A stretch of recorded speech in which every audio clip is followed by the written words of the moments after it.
Students, let's begin our today's topic with the process of oogenesis. And to understand the process of oogenesis, you have to remember the diagram of the female reproductive system, and or you can say you have to know about the various parts of the female reproductive system. So here is a diagram for your quick look so that you can easily understand. And main thing is the ovary. Today we are going to concentrate on this part of the female reproductive system, that means ovary, because as you all know that ovum is formed inside the ovaries, and this process is known as the oogenesis. We all know that what is oogenesis, that process of formation of mature female gamete is known as oogenesis, and it is quite different from the spermatogenesis. If you try to compare both the process जो आपने उस दिन पढ़ा था like spermatogenesis, तो it's completely different because oogenesis is a comparatively long process in comparison to spermatogenesis. Spermatogenesis is taking very less time in completion, but here oogenesis takes a very long time. And now come to the next slide. With the help of that slide I will going to explain you. This is the diagram of the ovaries. You have just seen the structure of the ovary, external structure of the ovary, and in this slide this is the internal structure of the ovary. And as I told you that I will explain you in the next slide, so I am going to explain you this here. We all know students that ovary is a solid structure है ना, जो अभी आपको दिख रहा था वो इस तरह से ओवरीज दिख रही थी, they are the solid structure, but it is the sectional view. इसको आपको अंदर का स्ट्रक्चर दिख रहा है कि what is present inside the ovary. So as we can see, or you can see that these linings are known as the germinal epithelium. Always remember this thing, that these linings which surrounds the any reproductive structure, either in the case of male, वहाँ भी आप testis के अंदर की linings को क्या बोलते थे, जर्मिनल एपिथेलियम, तो यहाँ पर भी आप इसको क्या बोलेंगे, germinal epithelium, because it is the external lining of the, और you can say internal lining of the epithelium, and the kind of epithelium is cuboidal epithelium, cuboidal germinal epithelium. You have studied in the 11th standard different kinds of epithelium which is present into the human beings, तो उसमें से ये cuboidal epithelium होती है. And you can divide into two parts. Already हम लोगों ने पढ़ा है कि बायोलॉजी में मोस्टली हम लोग दो पार्ट्स में डिवाइड कर देते हैं. One is a cortex part and another is a medulla part. तो inner part, that means this part is this, I will take the colour, this part is known as the you can say internal part, and internal part is also known as the matrix. इसको आप matrix भी कह सकते हो. और it is differentiated into cortex. cortex means आपको पता है outer, ये इधर का part जो इधर किनारे किनारे होगा, ये इधर आपको दिख रहा होगा, इस साइड का जो पार्ट होगा ना किनारे किनारे का area, that is called cortex part. And जो इनर पार्ट है, दैट मीन्स ये वाला एरिया जो आएगा, दैट इज़ कॉल्ड आपका medulla part. And they all are made up of different kinds of tissue. So I'm not going to tell you about the what kind of tissues are there, but these are made up of different kinds of tissue. Now what if I remove the ink, you can easily see students that there are these kinds of structure, these structure, this you can see on these, ये वाले भी छोटे छोटे से आपको दिख रहे हैं. तो what is the special, what are these are the number of structures that are called primary follicles, or you can say ovarial follicles. And what are ovarian follicles, ये क्या होते हैं ovarian follicles? Ovarian follicle basically these are the different stages of oogenesis in the medullary region. medulla means ये वाला बीच वाला reason मैंने आपको बताया है. तो अब ओवरीज हैं तो इसमें क्या चल रहा होगा, इसमें oogenesis का प्रोसेस चल रहा होगा. तो these are the different stages of the आप कह सकते हो प्राइमरी फॉलिकल ना, जब एक ओवा डेवलप होता है तो उसके पहले की ये सारी स्टेजेस हैं. Because as you all know that every month a primary follicle, suppose ये this is the primary follicle, छोटा सा दिया ना वो प्राइमरी फॉलिकल है, उनके नाम के अकॉर्डिंगली है, जो जितना छोटा वो प्राइमरी, सेकेंडरी, देन उससे बड़ा फिर टर्शरी. तो every month primary follicle transforms into a Graafian follicle, and you know that Graafian follicle which is a mature follicle. When follicle gets mature you call them Graafian follicle. तो ये कुछ basics चीज़ें हैं मैं बता रही हूँ आपको oogenesis से पहले, so that you can understand it. That means primary follicle होता है, then secondary convert into tertiary, and उसके बाद आता है नंबर Graafian follicles का, and these are the mature follicles, Graafian follicle. And all these process occurs under the stimulation of the FSH hormone. ये अगर FSH hormone नहीं निकले तो ये सब कुछ नहीं होगा. And we all know that FSH जो हार्मोन है वो कहाँ से निकलता है, it secreted from the anterior pituitary. हम सब ये पढ़ चुके हैं 11th में, तो इसलिए मैं आपको फटाफट रिवीजन जल्दी से बोल रही हूँ को आपको समझ में आ रहा होगा. And now come to the structure of the Graafian follicle. क्या आपको लगता है Graafian follicle how it looks like? तो this is the mature structure of the mature Graafian follicle.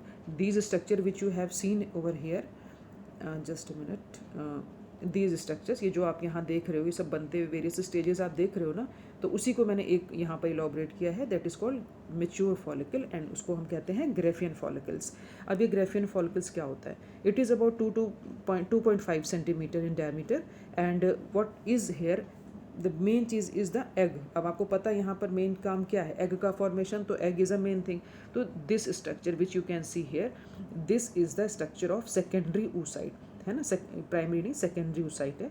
And it is surrounded by, आप देख रहे हो बहुत सारी लेयर्स, ऐसे ऐसे ऐसे सेल्स ये बनी हुई हैं. If I remove the ink again and take another pen, तो ये इस तरह के ये ऐसे ऐसे ऐसे सेल्स आपको नज़र आ रहे हैं, सराउंडेड वाले सेल्स नज़र आ रहे हैं आपको. तो these are known as the follicular cells. तो ये फॉलिकुलर सेल्स इसको सराउंड करके रखते हैं. And also you can see the cavity. I remove the ink, you can easily see now, it is a cavity. What is cavity? This cavity जो orange colour का दिया हुआ है ना, जहाँ पर मैंने ग्रीन किया, this is a cavity, and this cavity is known as the antrum. ये कैविटी एंट्रम कहलाती है. और ये एक स्टॉक जैसा स्ट्रक्चर बन गया, ये ऐसे स्टॉक जैसा स्ट्रक्चर बन गया, और इससे ये ऐसे लग रहा है कि हैंग करता हुआ सा ये स्ट्रक्चर है पूरा, जिसमें बहुत सारी मेम्ब्रेना ग्रेनुलोसा लेयर्स हैं. All these cells are known as membrana granulosa layers, इनको बोला जाता है. एंड ये फॉलिकुलर सेल्स भी हैं. एंड दीज, क्योंकि अब इसको डिवाइड कर सकते हैं, थीका एक्सटर्ना, थीका, देखो it is given here, theca externa means outer one, theca interna means inner one, then membrana granulosa cells हैं. And these membrana granulosa cells, जिनको हम बोल रहे हैं, जिनको आप फॉलिकुलर सेल्स भी बोल सकते हो, what is the function of them? The function of the follicular cell is to produce female hormone. तो दैट मीन्स कि फॉलिकुलर सेल्स एंडोक्राइन होती हैं नेचर में, है ना. एंडोक्राइन मीन्स जो हार्मोन सिक्रिएट करे. तो these are endocrine in nature, and these secrete female hormone that is called oestrogen in the blood. And this structure, that means कि जो ओवरी का स्ट्रक्चर में हम ये ग्राफियन फॉलिकल पढ़ रहे हैं, इसका मेन काम क्या है? Secretion of female hormone that is oestrogen and some amount of progesterone also. तो granulosa cells of ovarian follicle जो है वो इम्पॉर्टेंट हैं, और बाकी के नेम्स बहुत सारे दिए हैं, but you just remember few names like theca externa, theca interna, membrana granulosa, है ना.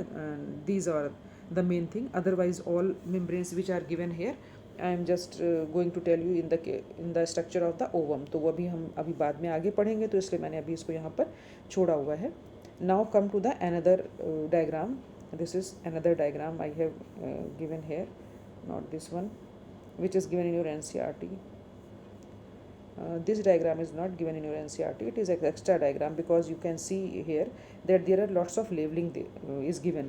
So why I click this diagram? So that you can easily understand the various structures of the ovary. If you can enlarge this diagram, you can find various structures like blood vessels and various developing stage. Once I complete the process to explaining you the oogenesis, you can easily understand what is showing in this diagram. So now moving to the next slide, we are just going to discuss about the process of the oogenesis. क्योंकि अभी तो हम general से चीज़ें पढ़ रहे थे, तो अब oogenesis क्या होता है. एंड oogenesis जो है उसके लिए आपको ये डायग्राम जो है वो काम में आएगा. तो with the help of this diagram I am going to explain you the process of oogenesis. तो students, process of oogenesis is a very complicated process, because it starts in the you can say fetal stage. Whenever the female child is the womb of mother, at that time only this process starts. So in human female and some other mammalian female also, it starts in the, you can say, starts into the embryonic stages. And at that time the child, the female child which is present in mother's womb, it also has the ovaries. And in every month, or you can say simply say that oogenesis starts during that phase in the female child. And millions of उगोनिया, और you can, आप उगोनिया नहीं कहना चाहते तो आप इसको egg mother cell भी कह सकते हो. तो these egg mother cells are formed in each foetal ovary. ठीक है, हर foetal ovary, suppose foetal ovary, तो इसमें बहुत सारे क्या बन जाते हैं, उगोनिया जो है वो बन जाते हैं, बहुत सारे colour. I am going to change the colour. तो these are the various kinds of millions में मैं आपको बात कर रही हूँ. मिलियंस ऑफ जो उगोनिया है वो बने रहते हैं एट दैट टाइम, जबकि फीमेल चाइल्ड फीटस स्टेज में होता है अपने मदर के वूम में at that time. And no more oogonia are formed, और you can say added after the birth. जब आप फीमेल चाइल्ड का बर्थ हो जाता है उसके बाद अब उसमें कोई उगोनिया और ऐड नहीं होते हैं. And these egg mother sales start dividing and enter into prophase 1 of meiotic division. Meiotic division की जो है वो प्रोफेज 1 स्टेज में आ जाते हैं and at this stage the process stops. That means कि अब उसके अंदर माइटोटिक डिवीजन नहीं होगा. जितना डिवीजन होना था हो गया. चाइल्ड के बर्थ के बाद, फीमेल चाइल्ड के बर्थ के बाद, उसके बाद फिर उसके अंदर ऐसा कोई भी प्रोसेस नहीं होता है. और उतने पूरे टाइम में आफ्टर बर्थ तो जो मिलियंस ऑफ प्राइमरी फॉलिकल्स बने होते हैं इनके ओवरीज के अंदर, they keep on destroying automatically, they keep on destroying and this process is known as atresia. इसको बोलते हैं एट्रेसिया. एट्रेसिया, एट्रेसिया माने अपने आप वो डिस्ट्रॉय होते रहते हैं फीटस की ओवरी के अंदर, ये जो मिलियंस ऑफ प्राइमरी oocyte जो प्राइमरी फॉलिकल्स बने होते हैं. सो जब मियोटिक डिवीजन स्टॉप हो जाता है after the birth of female child, तो at that time the ovum is on the stage of primary oocyte. किस स्टेज में होता है? It is in the primary oocyte stage. Primary मैं शॉर्ट में लिख रही हूँ, oocyte स्टेज. तो ये प्राइमरी oocyte स्टेज में होता है and primary oocyte converts into the primary follicle. अब ये प्राइमरी फॉलिकल में कन्वर्ट कैसे होगा? After getting some cells. ये ऐसे ऐसे सेल्स सराउंड कर लिया, इसको एक सेल्स लेयर ऑफ सेल्स ने सराउंड कर लिया, then this is known as primary follicle. And after then it gets surrounded by few more cells, है ना. कुछ और सेल्स इसके चारों तरफ आ गई हैं. Suppose I take this colour, और सेल्स आ गई, और सेल्स आ गई, बहुत सारी सेल्स आती जा रही हैं. Then you call it secondary oocyte stage. तो सेकेंडरी बन जाएगा. Then it comes to the tertiary cell stage. अब टर्शरी सेल स्टेज में एक स्पेशल चीज़ है जो आपको याद रखनी है कि there is an empty cavity. Suppose this is the secondary oocyte stage. ये सब सेल्स हैं, चारों तरफ सेल्स हैं. तो यहाँ पर ये कैविटी एम्प्टी हो गई ना, ये स्पेस जो है ये एम्प्टी स्पेस है, खाली स्पेस पड़ा है. That is called antrum. तो it occurs into the tertiary follicle. That mean tertiary follicle has a fluid filled cavity. This is important question और ask in the examination point of view से important है ये. तो ये fluid filled cavity होती है tertiary follicle में. That is called antrum. इसको हम बोलते हैं एंड्रम. एट्रेसिया नहीं. There are two words I just told you. Atresia means degeneration of the primary follicle after the birth in the female child's ovary. That is called atresia. And this is antrum. Antrum is what? Antrum is the a fluid filled cavity which is present into the tertiary follicle. So 1 marks questions के लिए it is very much important कि what is antrum. Now another thing is that what happens after this. अब क्या होगा इसके बाद? That primary oocyte ये वाला जिसकी मैं बात कर रही हूँ, with in the tertiary follicle ये ग्रो करता जाएगा. And hair first meiotic division completes. यहाँ पर फर्स्ट मेयोटिक डिवीजन जो है कम्प्लीट्स हो जाता है.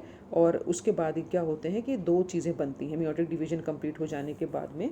क्या दो चीज़ें बनती हैं? वन इज़ कॉल्ड इस तरह से स्ट्रक्चर जिसको हम बोलते हैं सेकेंडरी oocyte. एंड अनदर छोटा सा स्ट्रक्चर बनता है, छोटी सी बॉडी बनती है, that is called polar body.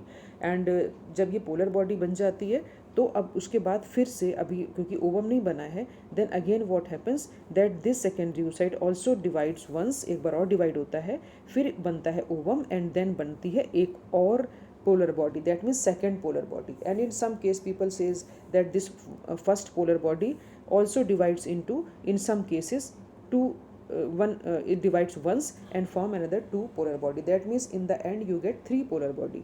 तो ये एक चीज़ है, अभी मैं आपको दोबारा से भी बताऊंगी. अभी मैं पहले आपको बता रही हूँ कि टर्शरी फॉलिकल तक हमने पढ़ा था, वो आपको समझ आ गया. I think it is clear to you that tertiary follicle जब बन गया, that means first primary, then secondary, then tertiary. And we all know that tertiary follicle is converted into graafian follicle and this tertiary follicle have the fluid filled cavity that is called antrum. ठीक है. अब ये जो secondary oocyte बन गया, जब Graafian follicle बन गया, अभी मैंने जो आपको डायग्राम दिखाया था यहाँ पर, दिस वन, ये ग्रेफियन फॉलिकल बन गया. So here you can see that this is secondary oocyte. ठीक है. ये क्या है? ये सेकेंडरी oocyte है. एंड दिस सेकेंडरी oocyte के साथ साथ ये जो तीन लेयर्स दी हैं, corona radiata, zona pellucida, vitelline membrane, these are the layers of egg. अभी मैं आपको आगे दिखाऊंगी इसको, but here you can see that this Graafian follicle ruptures, है ना. जब टाइम कंप्लीट हो जाता है, ग्रेफियन फॉलिकल क्या हो जाता है? फट जाता है, रप्चर हो जाता है. And this egg, or you can say this ovum in this secondary stage, it releases from the ovary. ये ओवरी से बाहर आ जाता है and this is called ovulation. अब ओवरी के अंदर भी आप चल के समझ लो चीज़ों को कि मैं कैसे कह रही हूँ ovulation. Suppose these are the various stages given here and as I told you that this is the primary follicle. छोटा सा दिख रहा है आपको, primary follicle, secondary follicle, again secondary पड़े हुए हैं, कई सारे पड़े हुए हैं। फिर आप देख रहे हो टर्शरी फॉलिकल ना, एंट्रम में ये फ्लूइड फिल्ड कैविटी हो गई, एंट्रम हो गई, एंड इसके बाद it converts into the Graafian follicle. This is like Graafian follicle, आप समझ लो इस तरह से बड़ा सा स्ट्रक्चर बन जाता है। And when ovum second comes into the secondary stage it burst. अब देखो आप यहाँ से बर्स्ट हो रहा है, ओवा इज गोइंग टू रिलीज। अब ये ओवा रिलीज हो रहा है, ग्रेफियन फॉलिकल से बाहर निकल रहा है। तो this process is known as the ovulation. After rupturing of graafian follicle it comes out and उसके बाद जो ग्रेफियन फॉलिकल एम्प्टी हो गया, खाली पड़ा रह गया, तो एम्प्टी ग्रेफियन फॉलिकल को ही हम क्या कहते हैं, कॉर्पस लूटियम कहते हैं। Okay, this is very important thing that empty graafian follicle is known as the corpus luteum. Empty graafian follicle is known as corpus luteum. CL लिखा मैंने शॉर्ट में, corpus luteum. And what is the function of corpus luteum? It start secreting the female hormone that is called progesterone. ये progesterone secrete करना start करता है। तो ये एक मोटा सा स्ट्रक्चर मैंने बेटा आपको बताया। Now come to the main process, जो कि तो अभी रह गया हमें जो पढ़ना है ना, ये तो मेन है। तो this is the process of the oogenesis। तो whatever I explained you earlier और right now you can say, ये उसी को मैं एक डायग्रामेटिकली भी आपको बता रही हूँ कि अगर एग्जाम में आएगा तो you have to draw this diagram and with the help of this diagram you have to explain the whole process. So for that you need to understand the complete process. So this diagram I have drawn, also the diagram is given in your NCERT book also। वहाँ पर भी एक diagram दिया हुआ है। अगर आपको वो अच्छा लगता है, कंफर्टेबल लगता है तो आप वो कर सकते हो। मैंने डायग्राम यहाँ पे लिया हुआ है, बस क्योंकि मैंने ड्रॉ किया तो मैं आपको ये शो कर रही हूँ। Otherwise I am also clicking the picture of that diagram. This is the diagram given in your NCERT book also. तो आप इसकी हेल्प से भी देख सकते हो। तो अगर मैं इसमें से समझा रही हूँ आपको, इसमें से समझा देती हूँ। तो फर्स्ट सपोज oogonia, और यू कैन से आप इनको एग मदर सेल्स भी कह सकते हो, because like you can say in the contrast of then oogenesis it is quite different process, as I told you that it starts, that means formation of ova starts from the germinal epithelium। जैसे मैंने बताया था आपको कि germ cells होती हैं, they start dividing and form the various oogonium और egg mother cell, purification के बाद बनते हैं। तो these are the oogonium cell, ये ओगोनियम सेल हैं। Then mitosis takes place, mitosis takes place अगर होगा तो देयर आर लॉट्स ऑफ जो है प्राइमरी फॉलिकल्स बन जाएंगे, प्राइमरी oocyte स्टेज में हो जाएंगे। तो these are the primary oocyte stage. Then first mitotic division complete होगा ओव्यूलेशन से पहले and it becomes secondary oocyte। And secondary oocyte you can easily say, अब ये एक एक डिविजन्स दिखाई हुई हैं। सपोज ये जो मैं आपको दिखा रही हूँ, दिस इज जर्म सेल, आप इसको जर्म सेल मान सकते हो। कलर चेंज करते हो, I am going to change the colour. You can say this is the germ cell, that means multiplicative phase. What happens here? Mitosis होगी, बहुत सारी माइटोसिस। एंड माइटोसिस में क्या होता है, केवल नंबर सेल का नंबर बढ़ता है। तो you can easily see that ये 1 से 2, 2 से 4 बन गए, है ना, ये वाला। तो that means increase in number. And यहाँ पर ये 2n स्टेज रहेगा, 46 देखिए इधर लिखा हुआ है। तो दिस इज 2n स्टेज, क्योंकि जर्म सेल में जर्मिनल एपिथेलियम में वो डिप्लॉयड होती है। उसके बाद ये मल्टीप्लाई कर गए बहुत सारे, तो oogonia बन गया इसके अंदर। ये जो 4 दिखा रही हूँ, that means they are multiplicative phase, they multiply enormously, बहुत सारी सेल्स बन जाती हैं। उसके बाद में जब ये मल्टीप्लिकेटिव फेज ओवर हो गया तो after then it enters into the growth phase. इसमें से ही कुछ सेल्स दे स्टार्ट मेच्योरिंग, है ना, कुछ सारी तो नहीं मेच्योर होंगी, कुछ सेल्स होती हैं जो मेच्योर होती हैं। एंड सच वन सेल जो मेच्योर हो जाती है, that is called primary oocyte। Suppose we consider this, this is the primary oocyte। हमने इसको मान लिया कि this is the primary oocyte। Now what happens in the primary oocyte, that first meiotic division occurs here. And after first meiotic division you can see that this is, ये वाला जो यहाँ पर मैं कर रही हूँ, this is secondary oocyte। I remove the color and take another color. This one is primary oocyte, this is the secondary oocyte, this is the polar body, first polar body, as you can see labeled here also। This is a small body, it has very less cytoplasm, इसमें cytoplasm बहुत कम होता है। and the ये जो बन रहा है secondary oocyte is has maximum cytoplasm। and what happens is that secondary oocytes once again divide by the second mitotic division, or you can say meiotic division, and it give rise to ovum finally and second polar body। Some writers says, कुछ writers ऐसा भी कहते हैं कि ये जो first वाली polar body है, फर्स्ट वाली दैट ये अगेन कई बार 2 पार्ट्स में डिवाइड हो जाती है, मतलब 2 पोलर बॉडीज और बना देती हैं, तो एंड में 3 पोलर बॉडीज मिलती हैं। पर in your NCERT they have given only 2, तो we consider only 2 NCERT polar body. But अगर आपको कहीं 3 मिले तो दैट मीन्स कि वो रॉन्ग नहीं है, क्योंकि मैंने ये जो डायग्राम बनाया है आपको दिखाने के लिए, उसमें 3 हैं, ये वाला। इसमें आप देखोगे तो इसमें आपको 3 दिखेंगे पोलर बॉडी, मैंने 3 कंसिडर करके 1, 2 एंड 3, है ना। This is the primary oocyte, primary oocyte divides तो 1 polar body, and the secondary oocyte, again secondary oocyte divides तो ओवम बना और एक और पोलर बॉडी बनी, और यहाँ पर in between mean while this polar body again divide and give 2 polar bodies, तो टोटल 3 हो गई ना। तो ये वाला भी आप कंसिडर कर सकते हो, एंड आप एनसीईआरटी वाला भी कंसिडर कर सकते हो, जो सा भी आपको अच्छा लगे वो आप ले सकते हैं। तो this is the complete process of oogenesis। And what is the difference in this process, what difference आप अगर नोटिस करेंगे तो आपको क्या डिफरेंस इसमें समझ में आया। आपको इसमें ये डिफरेंस लगेगा कि most of the organism including human female भी, ovulation occurs at the secondary oocyte stage. That means जब सेकेंडरी oocyte स्टेज बन गया, ये वाला स्टेज आ गया, तो ये वाला जो स्टेज है अभी कहाँ था, ये उसके अंदर था, ग्रेफिन फॉलिकल्स के अंदर था। अब इसके बाद ये रिलीज ग्रेफिन फॉलिकल बस्ट होगा और ये वाला ओवम जो है, ये कंप्लीट ओवम ये रिलीज हो जाएगा।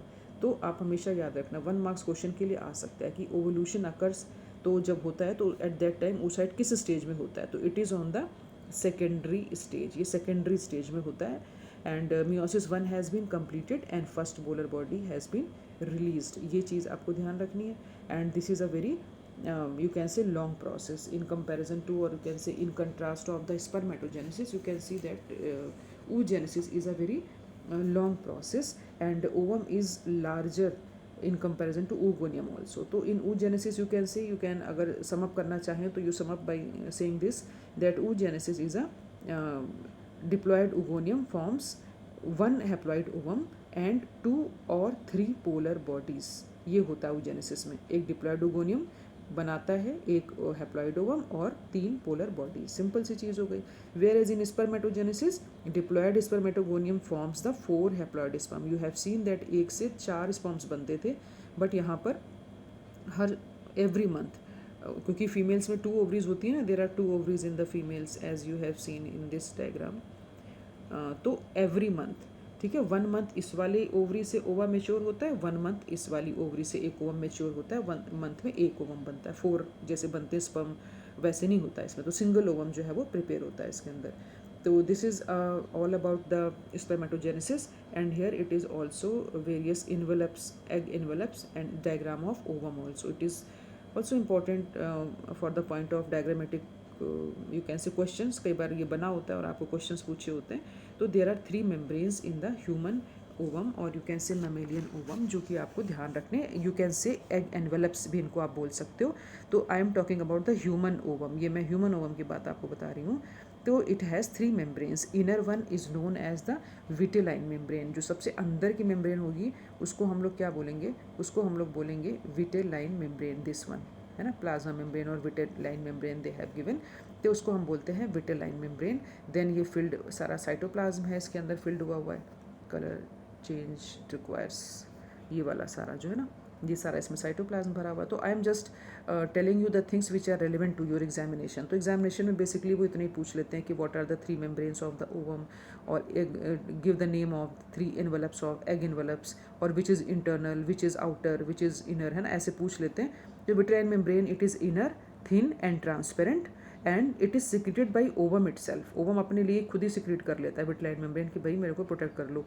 After then zona pellucida, zona pellucida is the middle one. तो जोना पेल्यूसिडा जो है वो इम्पॉर्टेंट है, and it is middle one, ये जो ग्रे कलर की आपको नज़र आ रही है that is zona pellucida, and ये मिडिल है। एंड स्पेशल प्रॉपर्टी है, इट इज़ थिक होती है, ट्रांसपेरेंट होती है, and it's secreted partly by the oocyte, मतलब थोड़ा सा तो oocyte बनाता है, सिक्रेट करता है, और थोड़ा ये बाहर वाली सेल करती है। एंड ये जो रेडिएटिंग फाइबर्स हैं ये ऐसे ऐसे करके बने हुए हैं, ये सब दिख रही है आपको, सूरज की किरणों की तरह से दिख रहे हैं ना, these are called corona radiata. It is outer thicker coat, and आप देख सकते हैं फॉलिकुलर सेल से मिल करके बनी हुई है। और vitelline membrane and zona pellucida के बीच के स्पेस को हम क्या बोलते हैं, प्री विटेलाइन स्पेस। तो that is called pre vitelline space, ये जो बीच में ग्रे कलर का दिया हुआ है that is called pre vitelline space, बीच में। तो this is all about the mammalian ovum, or you can say human ovum. So this is all about it, but there is one more important thing, as you studied in the case of the spermatogenesis, there is very important hormonal control also on this process, and this to study about this hormonal control we have to see certain things, keep certain things in mind, and which is very important for the purpose of exams also. This is the slide which I am looking for. As we all know that all the gonadotropins, that means the hormone which are secreted from the gonads, are regulated by the hypothalamus and the anterior pituitary. तो similarly अब कुछ अलग तो नहीं होगा, है ना, अब ह्यूमन मैमल्स में फीमेल्स के अंदर भी वैसे ही है. तो हाइपोथैलेमस जो है वो इनको स्टिमुलेट कर रहा है, दैट मीन्स एंटीरियर पिट्यूटरी को, and anterior pituitary starts working on the ovaries and different things. तो ये दो तरह के हार्मोन सेक्रेट करती है, FSH and LH. Now till now you are very much aware about these two hormones. FSH means follicular stimulating hormone and LH means luteinizing hormone. तो what is the function, what are the function of FSH? FSH के दो functions बच्चों होते हैं. One is the transformation of young primary follicle into Graafian follicle, मतलब छोटे से primary follicle को बड़े से ग्रेफिन फॉलिकल के अंदर कन्वर्ट करने का जो काम होता है ये FSH हार्मोन की प्रेजेंस में होता है. और दूसरा काम होता है maturation of ovum and secretion of oestrogen. तो जो ग्रेफिन फॉलिकल का हमने डायग्राम पढ़ा था ना अभी, उसकी वो आप ध्यान कर लो कि ओवा को मेच्योर करना, सिक्रीशन करना एस्ट्रोजन का हार्मोन, एंड ग्रेफिन फॉलिकल को बनाना, काम किसका है, FSH का. Whereas LH, what it performs, it regulates the ovulation, that means release of ovum from Graafian follicle and transformation of empty Graafian follicle into corpus luteum, and corpus luteum secretes progesterone. मैंने आपको बताया था पहले भी, it is just like a chain reaction कि पहले Graafian follicle बनेगा, Graafian follicle के अंदर से ovum रिलीज हो जाएगा, एंड जब ओवम रिलीज़ हो जाएगा तो ग्रेफिन फॉलिकल आपका एम्प्टी रह जाएगा. इसको अब हम बोलने लग जाएंगे कॉर्पस लूटियम. ये एक येलो कलर का ग्लैंड होता है corpus luteum, and it started secreting the hormone progesterone, and progesterone brings about the various changes during the pregnancy. तो ये सारी चीज़ें हार्मोनल कंट्रोल के अंदर आती हैं. And question is also very important because hormone से रिलेटेड हर चीज़ आपको फीमेल रिप्रोडक्टिव सिस्टम में बहुत इंपॉर्टेंट है और आगे भी आपको पढ़नी है. So student, this is all about the oogenesis process. I hope you understand it well, and once you read it from your book, you can easily understand all the processes. We will meet into the next lecture.